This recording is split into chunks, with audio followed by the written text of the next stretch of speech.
Hello, it's me again, Julianne from This Fleeting Dream, and in today's video I'm going to be talking about my favourite childhood books. I picked this topic because most of my other books are quite difficult to reach at the moment. As I've previously mentioned, I'm redecorating, and so I've packed up a lot of my books, but conveniently all my childhood books are quite easily accessible. So I'm going to start with 100 Nursery Rhymes. This is just a Ladybird book, and I had quite a few Ladybird books, but me and my sister decided to keep this one because we were so attached to it. It's full of all weird, wonderful nursery rhymes, some of the really common ones, some others that I have never heard outside of this book.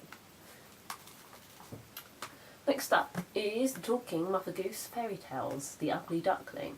This actually came with a cassette and a goose that was about this high and had a cassette player in it. You put the tape in and she moved her mouth, or rather her beak, in time as if she was reading the book. Quite creepy in retrospect, but we loved it at the time and we actually only threw it out a couple of years ago.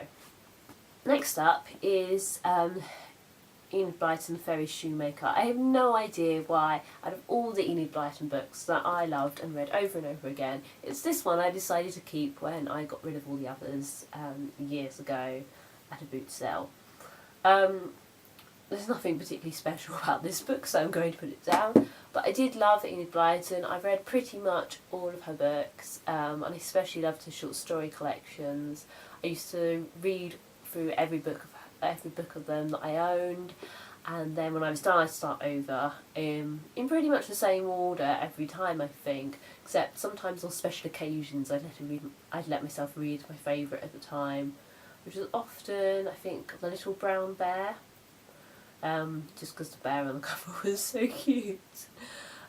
Really I should have kept hold of The Magic Faraway Tree or one of the Magic Wishing Chair books, because they were my favourite, especially the Wishing Chair. I actually preferred it to the Faraway Tree stories because I felt like they visited better lands. Next up, the Ready Teddy Go joke book. I had several phases when I was a child, and one of the smaller ones was jokes.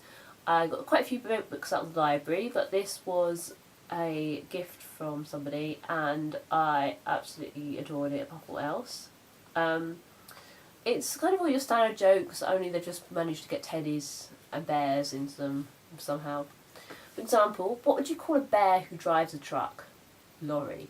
Obviously, normally it would just be what would you call a man who drives a truck, but to fit the theme, they've managed to squeeze bear into it. My favourite joke out of this entire book, which I did not understand at all when I was a child and isn't really that funny, is: what's the difference between a teddy bear? One of his legs is both the same.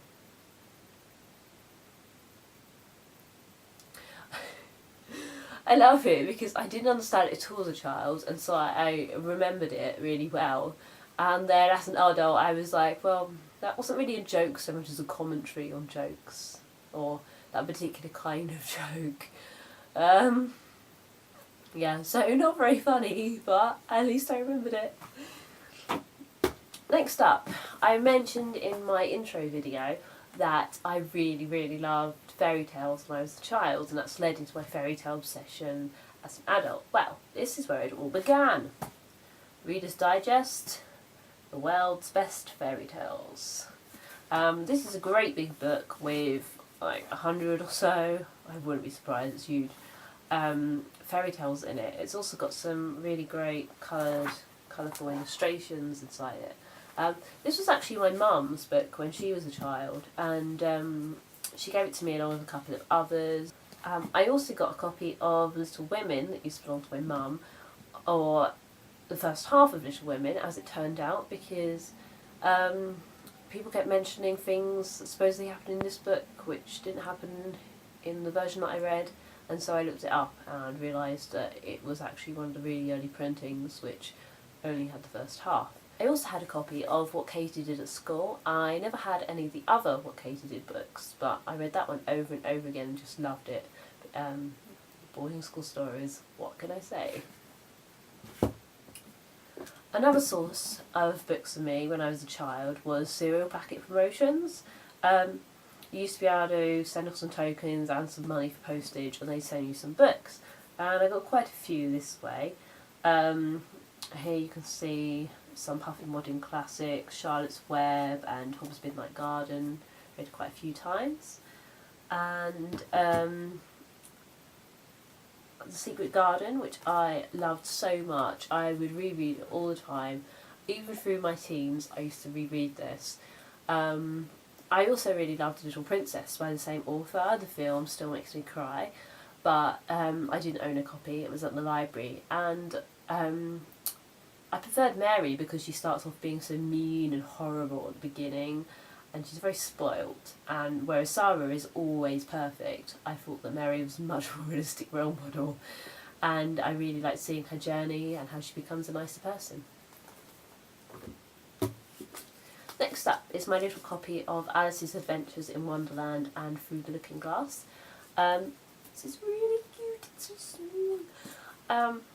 This was a gift, and I used to have a tradition of reading this every year. I tried to make it around Easter because there's a little letter from Lewis Carroll at the back, wishing all the children that read it a happy Easter, so it became a little mini tradition for me. There are lots of really pretty editions of Alice in Wonderland out there, and I've often been tempted to replace this, but it's my copy, what can I say? Next up, Matilda. Oh, how I loved Matilda. I think the film is actually fantastic, but the book is something else. I loved Matilda. I thought it was completely unfair that I didn't have magical powers. I was like, I'm bullied at school. I should have magical powers too. This is totally not fair. But I love the little trick she plays on her parents, and seeing what happens. The plot is just great. I love Matilda. I think Matilda actually started my magic obsession off as well. I don't remember this for sure, but I wouldn't be surprised. I had a big obsession with magic tricks. I used to get books out of the library and how to do magic tricks. I spent hours trying to learn sleight of hand and watching all those Secrets of Magic Revealed programs on television. They used to be on like Saturday afternoons. But eventually I moved on to an obsession that reigned supreme over my childhood, and that was spies. And it was all because of Harriet. Oh, Harriet. I loved Harriet. I thought Harriet was so much like me. She was an outsider and not very girly. I mean, I used to go around in jeans all the time. I did like looking at pretty party dresses, but at the same time, you can't fly on adventure playgrounds in pretty dresses. You just ruin them and annoy your mother. I used to try to copy Harriet as much as I possibly could. I made a spy belt. It wasn't very good. It was an ordinary belt, and then I stuck some pencils in my pocket and a notebook kind of behind the belt. I tried to borrow the torch from my parents, but they'd always want it back. I also spent lots of time trying to spy on my neighbours. Harriet does this by actually going out and sneaking into their houses or into their back gardens and stuff, but all I could do was sit on my bed and look out my bedroom window and take notes. It was pretty much like,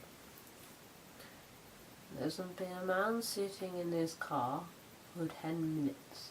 Very suspicious. And I'd write down the registration number of the car.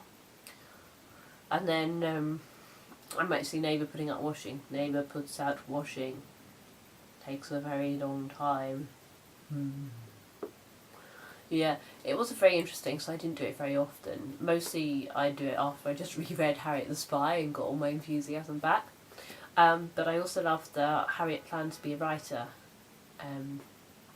when she grew up.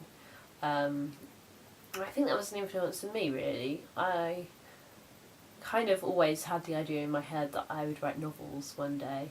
And so Harriet really helped me kind of cling to that. Finally, when I was in year 6, just before going to secondary school, I read The Illustrated Mum by Jacqueline Wilson. This was the start of my big Jacqueline Wilson phase. I think most girls go through. this is the start of my Jacqueline Wilson phase. I think most teenage or preteen girls go through if they love books. I loved The Illustrated Mum because it was so teenage. There was, I think the characters are in primary school, or at least it seems like they are, but there's an older sister who does snogging, and the mum has tattoos and bipolar disorder, and it made me feel really grown up reading it. I also became obsessed with Dolphin Sister Star. I thought she was so cool. She has a nose stud, and I thought that nose stud was kind of cool, and used to daydream about having one. Even when I was in secondary school, I still thought about Star and her nose stud. I never did get any piercings at all. I don't even have any intentions of ever getting any, but I did love Star. So those are my favourite childhood books. Let me know what yours are in the comments. Do we have any in common? Did you go through phases like I did? Did anybody else try spying on the neighbours? Let me know. Leave me a comment. See you in 2 weeks.